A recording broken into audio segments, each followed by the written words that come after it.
never heard of a killer? I drop bombs like Hiroshima. So I said, look at LeakYou video. What the fuck is LeakYou? Is it like a site? What's LeakYou? LeakYou. Is it a YouTube channel? Oh shit. Oh, all right, bet. Here we go.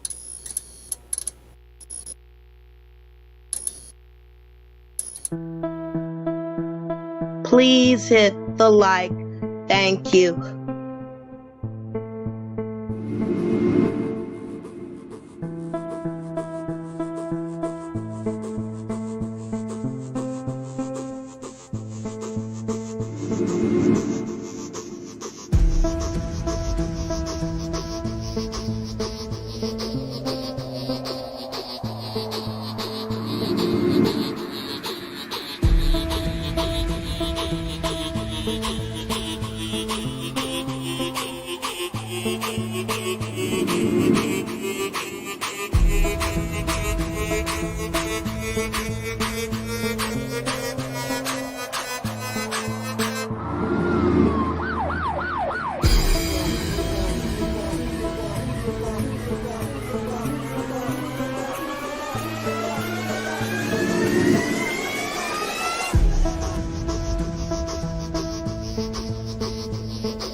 One, two, three, four.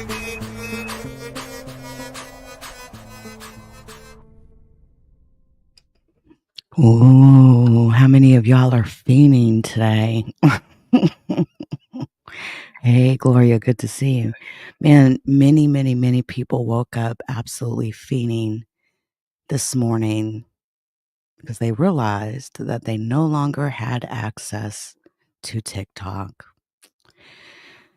Many of us have been trying to find like replacements and all of that, but wow, talk about a win for President Trump.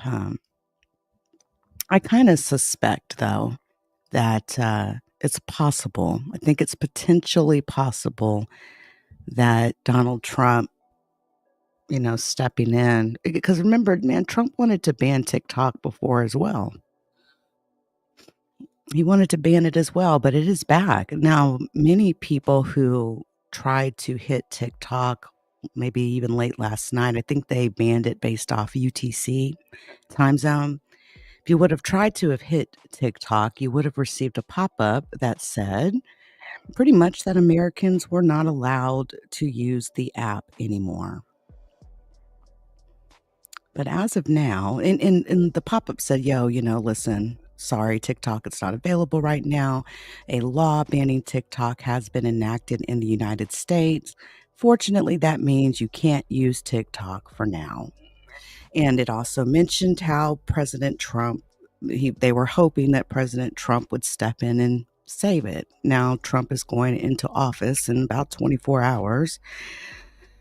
We'll have President Trump back in office after he won the vote and he got reelected.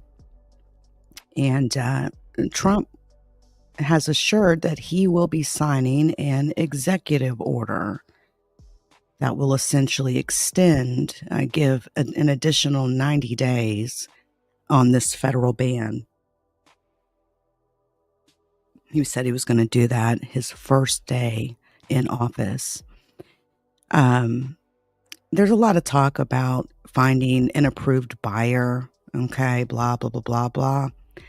But they have not found a buyer since all of this happened, and I don't really hold a lot of high support for that. The most important thing to TikTok and other social media apps is its algorithm. Its algorithm is what you would be buying. But 170 million Americans now have access to TikTok. Congratulations, folks. I know many of you. Breaking news from TikTok, that, right? The social media app. Hold on, y'all. Let's see if we can just get a little bit more information on this. Well, my Sunday might be a little bit more mind numbing. Breaking news from TikTok, the social media app, saying it is in the process of restoring service after going dark for more than 170 million American users late last night. In a statement, the company says President-elect Trump gave it the clarity that service providers would not be penalized. Congress passed the bipartisan bill last April that led to a current banning of TikTok. But it was Trump who signed an executive order, you'll remember, in August of 2020 to step up pressure on the Chinese-owned app to sell to an American company. Now, Trump is saying he wants the U.S. to have a 50% ownership stake between ByteDance or new owners. Joining us now for more on this, cybersecurity and data protection expert, Caitlin Sarian. Caitlin, thanks for taking the time and being with us. Let's start by getting your reaction to TikTok's announcement on a restoration of service. Yeah, I mean, I've been in shock for the last 48 hours. I was in denial. And then last night when it went out, I was in shock and I just kind of stared at my phone. I'm pretty excited to see what happens in the future. And this is looking good for the 170 million of us that are on TikTok. But yeah, I mean, I think it's been a roller coaster of emotions for a lot of us that are content creators on the platform. So online, you are known as Cybersecurity Girl. You create content specifically educating your viewers on topics like data protection and privacy, things of that nature. Congress and the Supreme Court say this is a national security risk, not necessarily just TikTok, but apps owned by foreign adversaries or companies that are from a foreign adversary. Do you believe Americans' information is really at risk here? Well, as a cybersecurity professional, you know that everything is a risk, right? You always have to take a risk-based approach. So every service, every website, every app that you use and download, every time you're giving your information to someone, no matter who it is, you have to take a risk-based approach.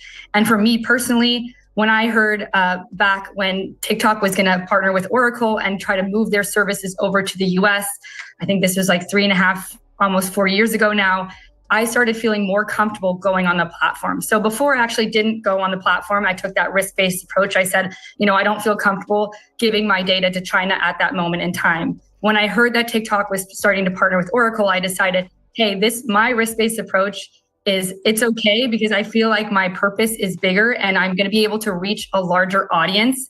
And that was my risk-based approach. But every single individual has to take that approach, no matter if it's TikTok, whatever app you're using, and just knowing who you're sharing your information with, there's always a risk, especially when it comes to China or other foreign adversaries as well. Yeah, I think most Americans, I get personal texts to my personal phone from politicians asking me, all sorts of things. Everybody gets my information. So I think a lot of Americans are like, wait a minute, everybody has our information, but this is different. This is about foreign adversaries and what they could possibly do. You worked at TikTok, right? I want to know if you think, could you ever imagine a day when we'd be at this point? No. And again, TikTok was always about inspiring creativity and bringing joy. So I actually started my TikTok and then ironically, I got my job at TikTok from my TikTok. So I grew really well on TikTok for about a year. And then I applied to a job at TikTok because I was so passionate about their mission. And it completely changed my life. And I know it's completely changed so many of my friends around me life. It impacts so many small businesses. It's unbelievable. And it is a little bit ironic that I truly feel like the TikTok app is the American dream, right? It's allowing people to reach worldwide. It's allowing small businesses to expand outside of their small hometowns. It's really bringing in tons of money for American citizens. And so I had such a passion and purpose. I really, really wanted to work there. And seeing all the behind the scenes, I want to preface that I did not work there's two separate TikToks, right? There's a TikTok US, after Trump had stated that he wanted to bring more to the US or sell to the US. So they started splitting off. There's a TikTok US specifically, and then there's a TikTok Global. And I actually worked at TikTok Global. So I didn't see or touch any of the US data. We were solely focused on everything outside of the US. So all the other countries that use TikTok. But the team that I know that worked at TikTok US, dedicated individuals, ex-FBI, ex-CIA agents, And then they are, again, partnering with Oracle. So I really felt comfortable with them. But again, it's a risk-based decision. Obviously, I don't know what the Supreme Court saw. I think there's a lot of stuff that's going on behind the scenes that I didn't have any privy of seeing. And a lot of the American citizens don't, which is why most of us are very confused and hurt and upset and shocked.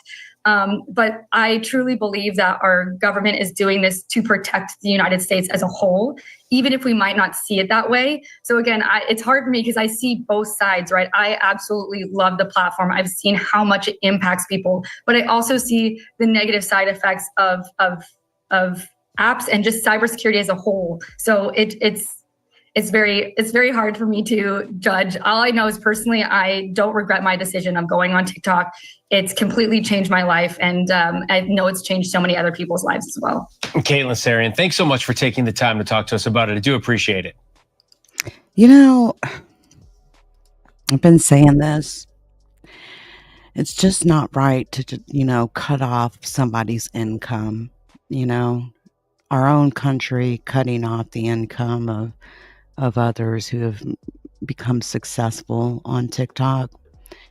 And, it's just not. But listen, I know this is really major breaking news for many people, and we'll see how this goes as time goes on.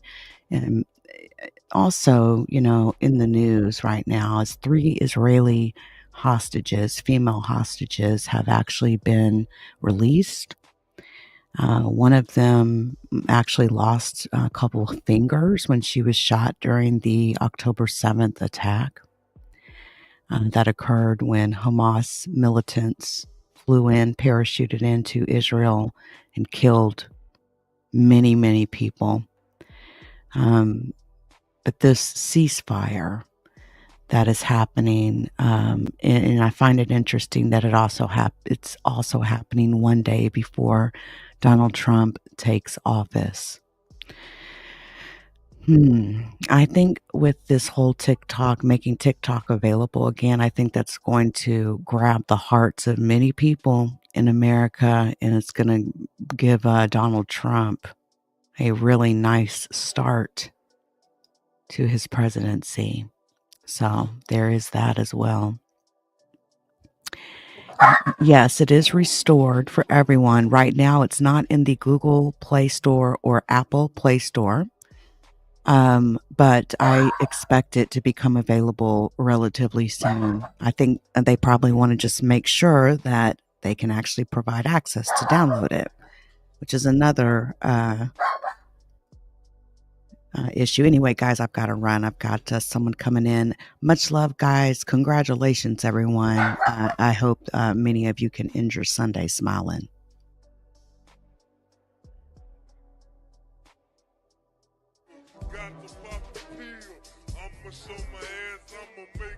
The judgment sentence that you are an asshole. The trial is over. Thank you, everybody. Let's play a game. You have 10 seconds to take all your stuff and get out of my life. 10, 9, 8. God bless you, motherfucker.